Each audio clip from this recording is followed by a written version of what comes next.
오늘 다니엘 2장 다시 가보겠습니다. 다니엘 2장 17절부터 24절까지요.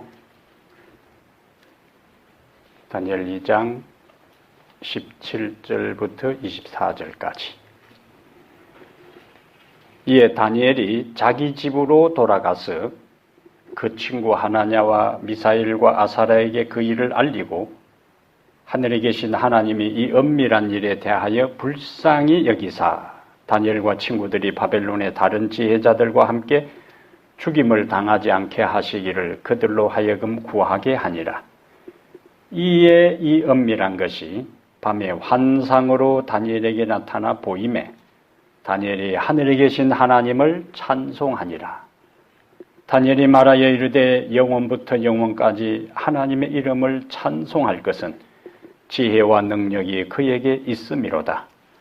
그는 때와 계절을 바꾸시며 왕들을 폐하시고 왕들을 세우시며 지혜자에게 지혜를 주시고 총명한 자에게 지식을 주시는도다. 그는 깊고 은밀한 일을 나타내시고 어두운 데에 있는 것을 아시며 또 빛이 그와 함께 있도다. 나의 조상들의 하나님이여 주께서 이제 내게 지혜와 능력을 주시고 우리가 주께 구한 것을 내게 알게 하셨사오니 내가 주께 감사하고 주를 찬양하나이다. 곧 주께서 왕의 그 일을 내게 보이셨나이다 하니라. 이에 다니엘은 왕이 바벨론 지혜자들을 죽이라 명령한 아리옥에게로 가서 그에게 이같이 이르되 바벨론 지혜자들을 죽이지 말고 나를 왕의 앞으로 인도하라. 그리하면 내가 그 해석을 왕께 알려드리리라 하니. 아멘. 24절까지 오늘 좀 살펴보겠습니다. 우선 지난번 우리가 18절까지 보았고 오늘 19절은 이에 17절 18절의 결론이라는 거예요. 17절 18절은 다니엘이 그 심각한 상황을 알고 그 친구 세 사람에게 그 상황을 알리고 하나님께서 불쌍히 여기도록 자비를 베푸셔서 왕의 꾼 꿈을 알려달라고 기도를 요청하는 것을 봅니다. 우리가 17절부터 19절까지 정리하는 첫 번째 교훈은 연합하여 드리는 기도의 능력입니다. 연합하여 드리는 기도의 능력. 이 기도는 인간적으로 생각하면은 다른 사람이 꿈을 꾸고 잊어버린 그것을 하나님 그 사람이 무슨 꿈을 꾸었는지 우리에게 보여주십시오. 어쩌면 그것은 참 응답받기 힘든 기도처럼 보여요. 꿈을 꾼 본인도 잊어버렸는데 다른 사람에게 다른 사람이 꾼 꿈을 보여달라는 것은 어쩌면 허황된 기도처럼 보입니다. 기도는 가능성을 보고 기도하는 것이 아니고 하나님의 능력을 의지하고 기도하는 겁니다. 인간적으로 판단해서 가능하다, 가능하지 않다 하는 것을 결론을 내려놓으면 안 되는 거예요. 그럼 하나님이 일하실 여지가 없습니다. 인간적으로는 불가능해도 하나님은 필요하시면 하실 수 있다. 그러니까 19절에 이에 연결고리가 17절, 18절에 연합해서 드린 그 기도의 내용이 이 은밀한 것이 밤의 환상으로 다니엘에게 나타나 보임에 다니엘이 하늘에 계신 하나님을 찬송하니라. 신약 성경에 하나님의 성령이 임한 장면들이 몇 군데 나오는데 특징이 있어요. 개인적으로 성령이 임한 것이 아니고 꼭 함께 모여 말씀을 나누고 기도하는 현장에 가시적으로 성령이 임하는 것이 신약 성경의 모습들입니다. 개인적으로 우리가 예수님을 받아들이고 예수님의 그 십자가를 우리가 인정할 때에 개인적으로 하나님의 성령이 임해요. 그거는 가시적으로는 보이지 않습니다. 우리 마음에 임하는 거예요. 우리를 성전 삼아서. 그런데 가시적인 형태로 하나님의 성령이 임할 때는 꼭 한 명에게 임한 것이 아니고 연합해서 기도하는 현장에 사도행전 1장에서 한번 보겠어요. 사도행전 1장 우리가 잘 아는 오순절의 그 역사도 똑같이 연합해서 기도하는 그 현장에 연합해서 기도하는 무리들에게 임합니다. 1장 9절부터 11절에 예수님께서 제자들이 지켜보는 가운데서 하늘로 승천합니다. 그런데 바울은 사도행전 1장에 예수님께서 하늘로 승천할 때에 그것을 목격한 사람들이 몇 명이라고 이야기하는가? 몇 명이라고요? 500여 명이라 그랬어요. 어디에 나와요? 어디에 나오는 것 같습니까? 부활장. 고린도전서 15장. 고린도전서 15장이 부활장이라 그랬어요. 13장은 사랑장. 마태오 24장은 종말장. 이사야 35장은 천국장. 그 다음에, 그리 생각하지 말고, 그 다음에 히브리 11장은 믿음장. 그 가운데 고린도전서 15장은 부활장이라 그래요. 그 고린도전서 15장 6절에 500여 형제에게 일시에 보이시고 그렇게 나옵니다. 근데 우리가 주목할 것은 사도행전 1장 12절에 자 9절부터 11절에 나오는 예수님의 성천, 부활 후에 성천하는 것을 500여 형제에게 일시에 보이시고 한 것은 예수님이 성천할 때 현장이라고 우리가 고린도전 15장 6절과 사도행전 1장 9절부터 11절을 연결해서 이해할 수 있어요. 그런데 12절에 사도행전 1장 12절에 제자들이 감람산, 감람무지를 하는 산으로부터 예루살렘에 돌아와서 그 다음에 13절에 들어가 그들이 유하는 다락방으로 올라가니 예수님의 제자들이 있고 14절에 예수님의 어머니 마리아와 예수님의 형제들도 같이 다 있습니다. 근데 거기에는 몇 명이 나오는가? 15절에 모인 무리의 수가 약 120명이나 되더라. 그럼 원래 예수님이 하늘로 승천할 때는 얼마가 그것을 목격했는데 500명이 목격했는데 1장에서 예수님께서 반복해서 하나님 나라에 대한 말씀을 하시고 아버지의 약속하신 것을 기다리라 그렇게 했어요. 무엇하면서? 기도하면서. 그럼 그 이야기를 들은 사람은 몇 명인데요? 500여 명인데 예수님이 하늘로 승천하는 것을 목격했으니까 그냥 들은 게 아니에요. 그들과 함께 지냈고 그 다음에 성천하는 것을 목격했기 때문에 예수님은 보통 분이 아니고 하나님의 아들이었고 그 다음에 본래 있던 자리로 올라가신다는 것을 그들은 현실적으로 그들의 육안으로 다 본 사람들이에요. 그러면 우리가 얼핏 생각하면은 500명이 다 어떻게 할 것 같아요? 그들 눈앞에서 목격한 그 예수가 아버지 약속하신 것을 기다리라. 몇 날이 못 되어 오랜 기간도 아니에요. 한 달 후에 10년 후도 아니고 너희는 몇 날이 못 되어 성령으로 충만함을 받으리라. 성령의 침례를 받으리라고 몇 날이 못 되어라고 했으니까 아무리 다른 일이 있다 할지라도 이것은 특별히 예수님께서 하늘로 승천하시면서 말씀하신 것이기 때문에 며칠 동안만이라도 우리가 다 함께 한 아버지 약속하신 것이 임하도록 기도해야 되겠다. 그것이 우리가 일반적으로 기대하는 그런 모습들이에요. 그런데 180명은 뭐예요? 180명이 아니라 380명은 다 그냥 일상으로 돌아갔어요. 그래서 동일한 말씀을 듣고 동일한 기적을 보고 동일한 은혜를 경험한다 해서 모두가 다 신앙적 가치로 움직이는 것이 아님을 여기서 단적으로 보여주는 겁니다. 그냥 막연하게 들은 게 아니에요. 그들의 눈으로 목격하고 직접 예수님의 음성을 들은 사람이라도 그 음성, 그 부탁, 그 명령에 반응하는 사람은 소수였다는 거예요. 그리고 그 120명이 함께 모인 무리의 수가 약 120명이나 되더라. 근데 2장에 가서 오순절 날이 이미 이름에 그들이 다 같이 한 곳에 모였더니, 그러면서 성령이 그들에게 임하는 것을 볼 수가 있어요. 연합하여 드린 기도의 현장에, 연합하여 기도 드리는 현장에 하나님의 역사가 일어나는 겁니다. 사도행 12장에는 베드로가 옥에 갇혔어요. 그럼 또 교회는 뭐 해야 되는 거죠?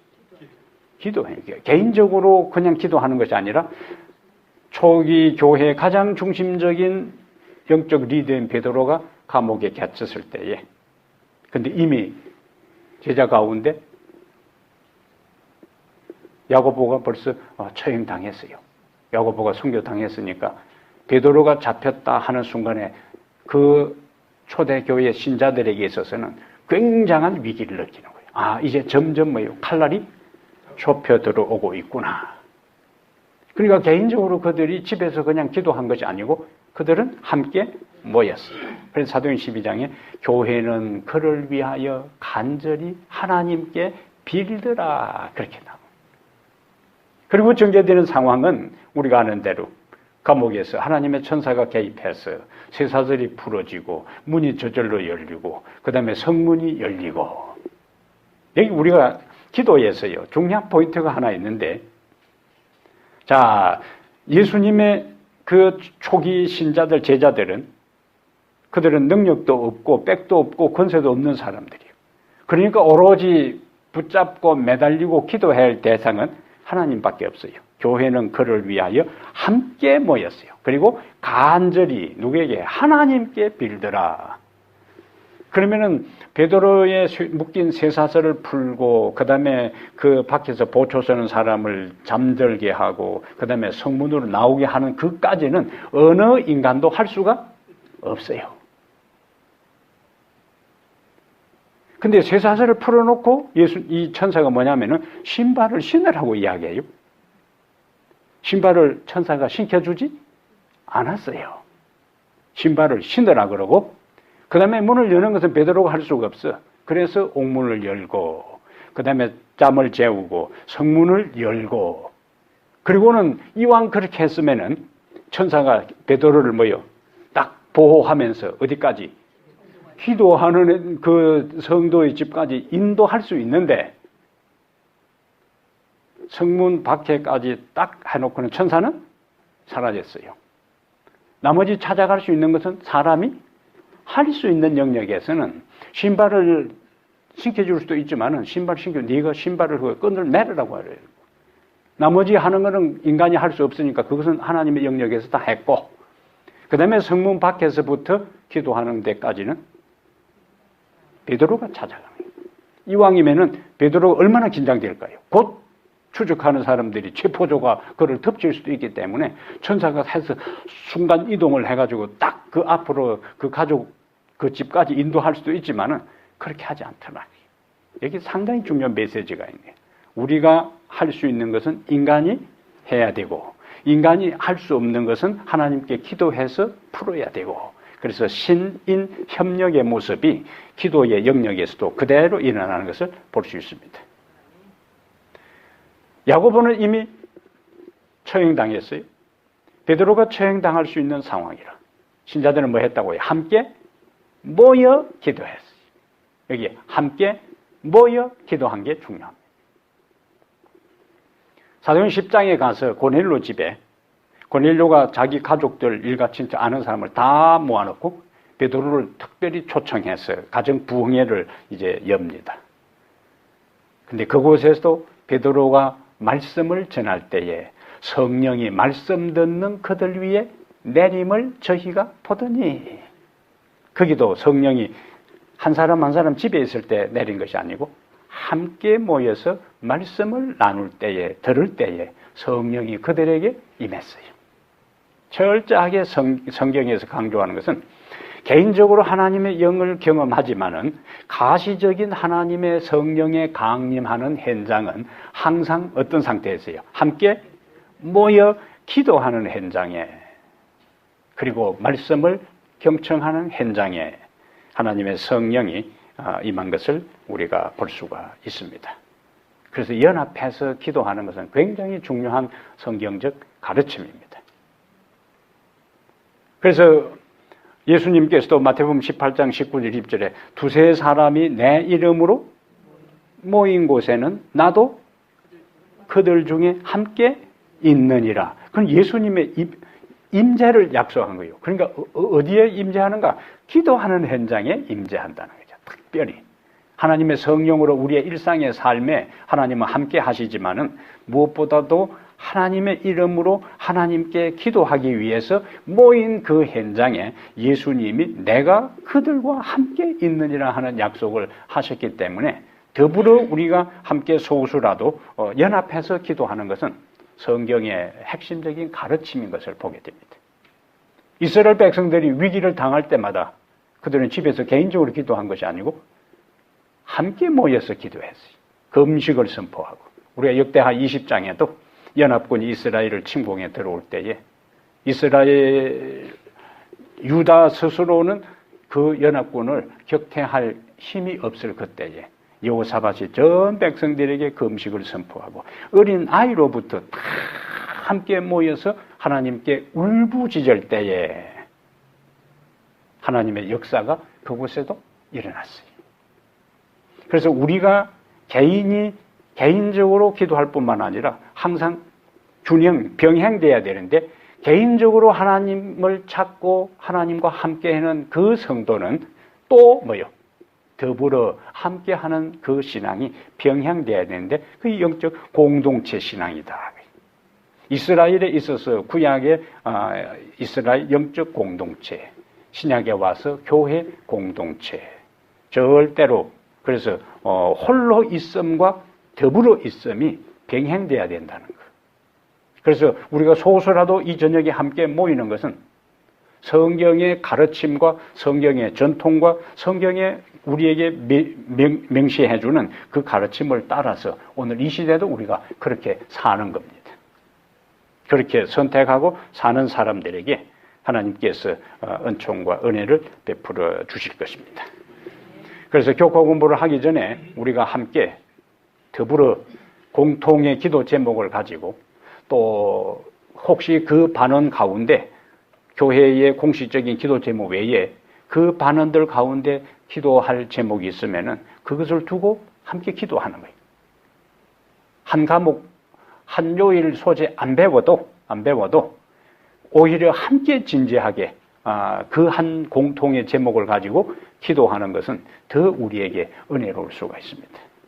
왜냐하면 우리가 말씀을 읽고 배우는 것하고 기도하는 것 하면 그게 균형이 맞아야 되는데 한쪽으로 기도가 부족한 것이 우리의 현상이기 때문에 그 시간만이라도 우리는 공통의 기도 제목과 그 다음에 그 반원들의 그 문제를 가지고 기도하는데 진짜 우리가 예수님 안에서 하나님을 한 아버지라 부르고 우리가 형제 자매라면은 가정에 어떤 문제가 있을 때에 이것저것 저울질하고 계산하고 자존심 생각하지 말고 내가 우리 집에 이런 어려움이 있다. 우리 함께 기도를 요청하는 그런 것은요. 얼마나 내 자신을 드러내고 가정의 어려움을 드러내느냐에 따라서 그 공동체가 얼마나 서로의 관계가 밀접하고 친밀감이 있고 신뢰하느냐 하는 것은 얼마나 나의 어려움을 있는 그대로 드러내느냐가 그 공동체의 친밀도와 관계성을 드러내는 겁니다. 아무리 함께 여기 모여서 우리는 한 형제라 그러면서도 가정에 어떤 문제가 있으면 쉬쉬하고 자존심 상하고 그걸 또 빌미 삼아서 뒤에서 수군거리는 그러는 것 때문에 쉬쉬한다면은 그 공동체는 아직까지는 영적인 거리, 영적인 관계에 있어서는 한 자리에 있어서 한 공간 안에 있어도 아직은 거리가 먼 겁니다. 근데 그 공동체가 신앙 안에서 성숙하고 성장해 가면서 그 친밀도가 서로의 문제를 내 가정의 문제만큼, 내 자신의 문제만큼은 생각하지 않더라도 우리 교회에 이런 문제가 있구나. 우리 공부하는 반에 이런 문제가 있구나. 그것을 그 시간만이라도 진지하게 생각하고 고민하고 더불어 기도하는 것은 우리가 신앙 안에서 한 공동체로 성장하는데 아주 중요한 요소라는 것을 우리가 기억할 필요가 있습니다. 왜냐하면 다니엘과 다니엘의 친구들은 그 위기의 때에 개인적으로 하나님께 기도한 것이 아니고 함께 기도했어요. 함께. 그래서 함께 더불어 하는 것은 굉장히 중요한 단어입니다. 자, 다시 22장에 가서요. 19절에 하나님께서 기도한 그들에게 응답을 해 주셨고, 이제 다니엘 2장 20절에 그 하늘에 계신 하나님을 찬송하는데 찬송의 내용이 이거예요. 20절에 다니엘이 말하여 이르되 영원부터 영원까지 하나님의 이름을 찬송할 것은, 왜 찬송하는가? 지혜와 능력이 그에게 있음이로다. 다니엘이 하나님께로부터 응답을 받는 다음에 제일 먼저 한 것은 하나님께 찬양하고 감사하는 일이었어요. 근데 여기 표현은 뭐냐면은 하나님의 무엇을, 하나님의, 여기 시장에 다니엘이 말하여 이르되 영원부터 영원까지 하나님의 이름을 찬송할 것은, 하나님의 이름을 찬송한다 그랬어요. 다시 제가 인용하는 성경절이, 자, 하나님의 이름하고 출애굽기 34장, 출애굽기 34장 가보겠어요. 다니엘의 친구들은 하나님의 이름을 찬양한다 했는데 하나님의 이름이 함축하고 있는 의미가 무엇일까? 이것하고 이제 마지막 시대의 14만 4천인하고 연결을 한번 지켜보겠어요. 자, 34장 5절. 요거는 이제 송아지 숭배 사건 이후에 이제 전개되는 상황이요. 자, 출애굽기 34장 5절에 어떤 말씀이요? 여호와께서 구름 가운데 강림하사 그와 함께 거기 서서 여호와의 뭐가 나와요? 이름을 선포하실세. 자, 이름을 선포한다 해놓고 6절에 여호와께서 그의 앞으로 지나시며 선포하시되, 자, 위에는 이름을 선포했고 여호와께서 그의 앞으로 지나시며 선포하시되, 이름 대신에 선포한 내용이 나옵니다. 여호와라 여호와라 자비롭고 은혜롭고 노하기를 더디하고 인자와 진실이 많은 하나님이라. 인자를 천대까지 베풀며 악과 과실과 죄를 용서하리라. 그러나 벌을 면제하지 아니하고 아버지 악행을 자손 3, 4대까지 보응하리라. 이름을 선포한다 해놓고 뭘 이야기하고 있어요? 네, 하나님의 품성을 이야기해요. 그 하나님의 품성이 자비롭고 은혜롭고 노하기를 더디하고 인자와 진실이 많은 하나님. 그러면 다니엘이 환상 중에 왕이 꾼 꿈을 얻받은 다음에 하나님의 이름을 찬송했다 하는 이야기는 하나님의 품성을 높였다는 이야기예요. 그리고 그 하나님의 품성은 자비롭고 은혜롭고 노하기를 더디하고 인자와 진실이 많다. 재림교회에서 많이 사용하는 단어가 하나님의 품성이요. 우리가 이 세상에서 하늘로 가져갈 수 있는 유일한 것은 품성이다. 그러면 그 단계로 끝나서는 안 된다는 거예요. 아, 하나님의 품성이라면은 하나님의 품성이 구체적으로 무엇인가? 그러니까 출애굽기 3, 4장에서는 하나님의 품성은 자비롭고 은혜롭고 노하기를 더디하고 인자와 진실이 많은 분이 우리 하나님의 품성이라면, 하나님의 백성들에게 있어서 하나님의 품성을 닮아가야 한다는 말은 바로 그와 같은 하나님의 품성의 특질, 특성을 우리의 삶에서, 우리의 인격 속에서 경험되고 그것이 점점 더 향상돼야 된다는 걸 보여주는 겁니다. 그럼 계시록 14장에 14만 4천 명이 나오는데 14만 4천 명에 대한 이해는 이제 그게 실수냐 상징이냐 여러 가지 설명이 있지만은 오늘은 거기에 대한 그것보다 14만 4천인에 대한 그 특징을 이제 한번 보겠습니다. 14장, 계시록 14장 1절에 계시록 14장 1절 또 내가 보니 보라 어린 양이 시온산에 섰고, 이거는 메타포, 상징이요, 상징. 어린 양이 시온산에 섰고 그와 함께 14만 4천이 서 있는데 그들의 이마에는 뭐가 나와요? 어린 양의 이름과 그 아버지의 이름을 쓴 것이 있더라. 여기 뭐가 나와요? 이름, 어린 양의 이름과 아버지의 이름을 쓴 것이 14만 4천 명의 어디에? 이마에. 그럼 우리가 항상 이마를 하면은 이마는 무엇을 상징한다? 이마가 상징하는 것은 그것도 성경절로 한번 정확하게 그래야 이제 코드가 풀리니까 에스겔 3장 성경은 성경을 비교하면서 우리가 풀어나가는 거예요. 코드를. 이마에 이름이 기록된 것은 뭘 의미할까? 이마.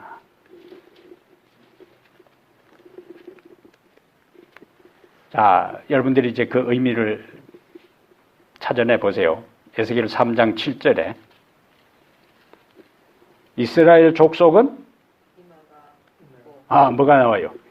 이마가 굳고 그 다음에 마음이 굳어 내 말을 듣고자 아니하리니 이는 내 말을 듣고자 아니함이라. 처음에는 뭐가 나오고 이마가 굳고 다시 마음이 굳어. 그러니까 성경에서 말하는 이마는 마음을 이야기한다. 이마가 굳다 하는 것은 마음이 강팍해졌다는 이야기. 기밀 레슬링 선수처럼 박치기 해가지고 머리가 땡글땡글해진 게 아니고 이마가 굳다 하는 이야기는 마음이 완고하고 고집스러워지고 강팍해진 것을 이마가 굳다 그렇게 하는 거예요. 그래서 이마가 굳고 마음이 굳어 네 말을 듣지 아니하리니 하는 것은 받아들일 여지가 딱딱하면은 땅이 굳으면은 나무가 씨앗이 들어서 뿌리를 내릴 상황이 안 되는 것처럼 우리의 마음이 굳어질 때는 하나님의 말씀의 씨앗이 뿌리를 내리고 싹을 틔울 수가 없어요. 왜냐하면 씨앗은 하나님의 말씀이라고 예수님께서 씨앗은 하나님의 말씀을 했으니까. 이미 마음이 강팍하고 굳은 사람은 천하 없는 말을 해도 안 들어요. 그냥 끝나는 거예요. 근데 마음은 갑자기 강팍해지는 거예요. 왜냐하면 이제 도로가 어떤 이제 바닥이 딱딱하지 굳어지기 않은 그 도로가 처음부터 굳어진 게 아니에요. 사람이 한 사람 가고 두 사람 가고 자꾸 사람들이 왕래가 심해지면은 나중에는 그것이 어떻게 돼버리는 거예요? 딱딱해지는 거예요. 우리의 진리에 대한 하나님의 말씀에 대한 우리의 마음밭도 우리의 마음 상태도 갑자기 굳어지고 완고하고 강팍해지고 고집스러워지는 것이 아니고 한 번 한 번 진리를 거절할 때마다 한 번 한 번 빛을 무시할 때마다 한 번 한 번 하나님의 세미한 음성을 묵살할 때마다 그때마다 우리는 점점 어두움에 갇히게 되고 우리의 마음은 점점 무관심해지고 강팍해지고 굳어지는 거예요. 그리고는 더 이상 들을 수 없는 상태가 된 것을 뭐라고 이야기하는가? 성령 거역죄를 범했다. 그렇게. 바로가 하나님께서 모세를 통해서 기별을 전합니다. 바로의 마음이 완강하고 강팍해져서 안 듣는 상황들이 나와요. 근데 처음부터 바로가 그렇게 된 게 아니에요. 한 번 한 번 첫째 양, 둘째 양, 나중에는 악이 받쳐가지고 이제 막 갈 때까지 가는 그런 상황으로 돼버린다는 거죠. 그래서 우리가 항상 하나님께 기도할 것은 하나님 오늘 나에게 들려주시는 말씀에 대해서 그것에 귀를 기울이고 받아들여서 굴복할 수 있는 마음밭이 되게 해 주십시오. 왜냐하면 오늘 들은 것은 놔두고 다음부터 잘 되게 되면 이미 한 번 굳어졌기 때문에 다음에는 또 그 진리의 말씀을 거부할 준비가 되는 겁니다. 그러나 오늘 내가 들은 말씀에 굴복하고 내가 그 말씀에 어떻게 순종하고 살아가는지를 결심하게 될 때는 또 다른 말씀에 대해서도 우리는 들을 준비가 딱 되는 거예요. 주여 말씀하옵소서 주의 종이 듣겠나이다. 이 신앙의 원리예요. 신앙의 원리. 그러면 14만 4천 명이 시온산에 섰고, 시온산은 성리의 산이에요. 시온산은 성경에 예루살렘성, 시온성, 다윗성 다 같은 지역이에요.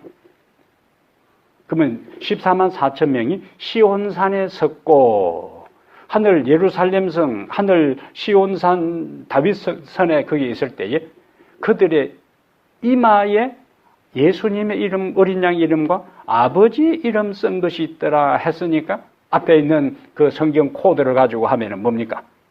이마는 마음이고 그 마음에 우리의 모든 삶을 좌우하는 가치관은 우리의 마음과 정신 세계 속에 있으니까. 그래서 어린 양의 이름과 아버지의 이름이 쓴 것이 있더라 하는 것은 14만 4천 명은 구원받아 하나님과 함께 섰던 그들, 예수님과 함께 있던 그들은 결국에 하나님과 예수님의 품성을 회복한 사람들이 시온산에 서는데, 자, 4절 보세요. 4절. 구체적으로 그들의 이 땅에서 이제 14만 4천 명으로서 하나님 시온산에 서기 전까지 그들의 삶의 모습, 인격적인 특징, 신앙적인 모습이 4절에 이 사람들은 여자와 더불어 더럽히지 아니하고, 여기 거짓된 교회입니다. 천주교에서는 이걸 신부라고 이야기하는데 혼자 독신한다고. 여자와 더불어 더럽히지 아니하고. 그러면 다른 사람들은 여자하고 사는 사람 다 더러워진 사람들이에요. 예? 안 맞잖아요. 해석이 일관성이 있어야 되는 안 맞아. 예. 여자와 더불어 더럽히지 아니하고, 여자는 그럼 더러운 사람이니까 여자와 더불어 더럽히지 아니하고 순결한 자라. 어린 양이 어디로 인도하든지 따라가는 자며, 여기 어디로 인도하든지 따라가는 자며, 사람 가운데서 속량함을 받아 처음 익은 열매로 하나님과 어린 양에게 속한 자들이니, 그 다음에 그 입에 거짓말이 없고 흠이 없는 자들이더라. 이들이 14만 4천 명의 어린 양의 이름과 아버지의 이름을 가진 그들의 품성의 특징을 이렇게 이야기를 하고 있습니다. 그러면 우리의 품성은 어디에서부터 출발돼야 되는가? 제일 처음에 중요한 것은 생각입니다. 생각, 마음. 생각. 자, 자주 제가 이야기하는 거예요. 생각에서 무엇이 나오는가? 행동. 그 다음에 행동이 반복되면 습관이 되고, 그 다음에 그 습관이 품성을 이루고, 그 품성이 우리의 운명을 결정하는 거예요. 출발이 어디에서요? 생각. 그래서 솔로몬은 그 마음의 생각이 어떠하면 그 위인도 그러한 그 위인이라는 것은 그 사람의 됨됨이요, 인격이요. 그러면 그 사람은 내가 어떤 사람인가? 그 사람이 어떤 사람인가 하는 것은 내가 아무 방해받지 않는 시간에 내가 무엇을 생각하느냐가 나의 진짜 모습이라. 내가 무엇을 많이 생각하느냐는 내 관심이 어디에 있느냐. 내 중심. 내가 무엇을 소중하게 여기면서 인생을 살아가느냐 하는 것이 내가 무엇을 많이 생각하느냐. 그래서 진정한 그리스도인, 어린 양과 함께 그리고 아버지와 함께 시온산에 설 14만 4천 명의 특징은 아버지에 대해 예수님에 대해 생각하기를 좋아하고, 예수님에 대해 말하기를 좋아하고, 왜냐하면 사람들은 관심 있는 것에 대해서 말을 하거든요. 일반 말을 안 하다가도 자기가 관심 있는 것에 딱 이야기를 하면, 내가 정권에 투자를 좀 해놨다. 삼성 정권을 몇 개 사놨는데 그동안 막 떨어지다가 막 그게 이제 올라가기 시작했다. 예? 그러면 누가 이제 그 주주의 정권에 대한 이야기를 하면은 그때부터 뭐예요, 이제? 삼성 정권이 올라갔다 하면은 그때 뭐 어떻게 되지? 그때부터 이제 뭐 이야기가 시작되는 거예요. 그래서 내가 무엇을 생각하느냐, 무엇을 말하느냐, 무엇에 관심이 있느냐, 무엇을 중요하게 생각하느냐 하는 것은 내가 어떤 사람인가 하는 것을 보여준다는 거예요. 그 출발이 무엇을 생각하느냐 하는 거예요. 그러면 그 생각은 어디에 영향을 받는가? 무엇을 생각하느냐는 더 근원적으로 어디에 영향을 받는가? 무엇을 보느냐, 무엇을 듣느냐에 의해서 우리의 생각의 흐름, 줄기가 달라지는 거예요. 무엇을 보느냐, 무엇을 듣느냐. 들어오는데 예를 들면 여기 막 쓰레기가 잔뜩 쌓여 있고 막 지나가는 개가 배설물을 해놓고 그걸 딱 보면은 뭐예요? 그 다음에 딱 앉아있어요. 머릿속에 뭐예요? 다르잖아요. 근데 아주 아름다운 꽃이 있고 그 다음에 멋있는 장면을 보고 나면은 머릿속에 뭐예요? 그 생각이 나는 거예요. 그래서 우리의 보는 것은, 우리의 시각, 우리의 보는 것은 보는 것으로 끝나지 않고 그대로 최근에 이제 이 뇌신경 과학자들이 주장하는 것이 뭐냐면은 우리가 들은 것, 우리가 한 번 본 것이라도 그것은 그대로 우리의 뇌에 하나하나 차곡차곡 쌓인다 그랬어요. 단지 그것이 우리가 기억세포에 망각해서 다시 기억해내지 못해서 그렇지 한 번 들은 것, 한 번 본 것은 다 우리의 뇌에 뭐예요? 하나하나 쌓여가는 거예요. 그러면 그 쌓여가는 내용이 어떤 것이냐에 따라서 내 인생의 방향과 내 인격이 형성되어 가는 겁니다. 그러면 말씀을 듣고 아름다운 것을 듣고 보고 묵상하고 생각하고 할 때에 그것을 우리의 뇌에 그대로 또 그런 면이 되면서 은연중에 나는 그런 사람으로 꼴지어져 간다는 이야기. 그래서 무엇을 듣느냐, 무엇을 보느냐는 어디에 영향을 주고 생각에 영향을 주고 그 생각에 의해서 말이나 행동이 나오고 그 말과 행동이 반복되면서 무엇을 이루고 습관이 되고 습관은 한 번 습관은 습관의 사슬이라 그래요. 한 번 습관이 형성되면은 그것을 고치는 데 있어서는 굉장한 많은 투쟁이 필요한 거예요. 한 번 형성된 습관은. 그거는 자기도 모르게 습관이라는 것은 그 다음에는 의식하지 않아도 그냥 그대로 움직이는 거예요. 그래서 내가 바른 생각, 바른 행동이 반복되어서 바른 습관이 이루어지는 것이 바로 하나님 앞에서는 바른 사람이 된다는 이야기라. 습관의 사슬이라 그랬어요. 자기도 모르게 무의식적으로 나타나는 그것은요. 하나님 말씀을 가까이 하는 것, 아침에 일어나서 예를 들면 제일 먼저 컴퓨터를 켜고 뭐가 왔나 하고 스마트폰 톡톡톡 하면은 그것도 뭐예요? 그것도 습관이에요. 습관. 근데 눈을 뜨자마자 예수님을 생각하고 눈 졸리고 세수하고 온 다음에 바로 성경을 보고 잠시라도 묵상을 하는 게 되면 그것도 습관이에요. 그래서 내가 하루의 삶 속에서 어떤 형태의 습관 행동을 하느냐를 점검해보고 그것이 하나님이 기대하시는 삶의 모습으로 변화될 수 있도록 그것을 두고 하나님께 구체적으로 기도하는 것이 필요한 겁니다. 하나님께 예배를 드리는 것, 가정에서 성경을 보는 것, 기도하는 모든 습관하면 우리가 뉘앙스가 약간은 뭐예요? 좀 부정적인 어떤 느낌들이 있어요. 습관. 그러나 예수님께서 기도하시고 하셨던 그 모든 것은 그가 습관을 쫓아 그렇게 나오는 거예요. 그래서 습관 자체는 중성적인 의미지만은 그것이 긍정적인 습관일 수도 있고 부정적인 습관일 수도 있어요.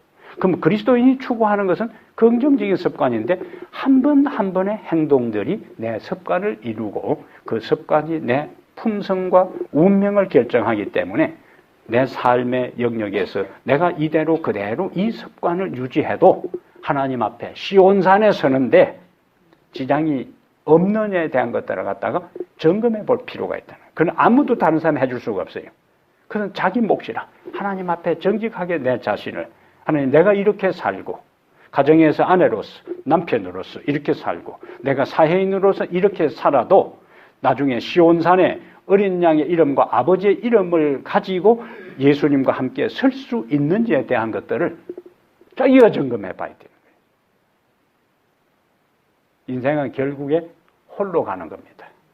홀로 가는 거예요. 태어날 때도 혼자 태어나는 것이고 죽을 때에도 혼자 죽는 것이고 자살한다고 같이 껴안고 죽어도 그거는 뭐 같이 죽는 게 아니에요. 결국에 혼자 죽는 거예요. 그리고 하나님 앞에 서는 것도 혼자 서야 되는 거예요.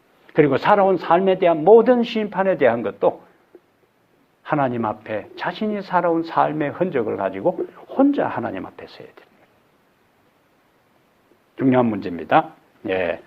그래서 20절에서 다니엘 2장 20절에서 강조하는 하나님의 이름은 하나님의 품성이고 그 다음에 하나님의 품성은 자비롭고 내롭고 노하기를 더디하고 인자와 진실이 많은 것이고 그래서 하나하나의 바른 습관을 기르는 것이 그날 시온산에 어린 양의 이름을 이마에 기록하고 서는 것에 결정이 되는 겁니다.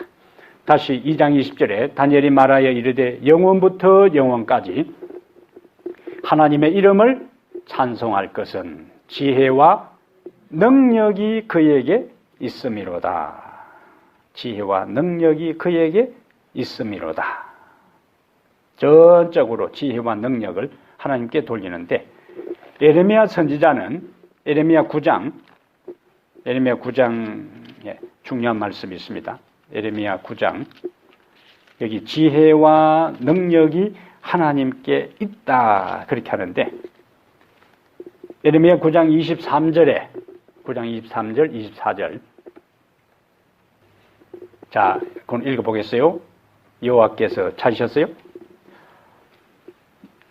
예레미야 9장 23절 24절 여호와께서 시작 여호와께서 이와 같이 말씀하시되 지혜로운 자는 그의 지혜를 자랑하지 말라. 용사는 그의 용맹을 자랑하지 말라. 부자는 그의 부함을 자랑하지 말라. 자랑하는 자는 이것으로 자랑할지니 곧 명철하여 나를 아는 것과 나 여호와는 사랑과 정의와 공의를 땅에 행하는 자인 줄 깨닫는 것이라.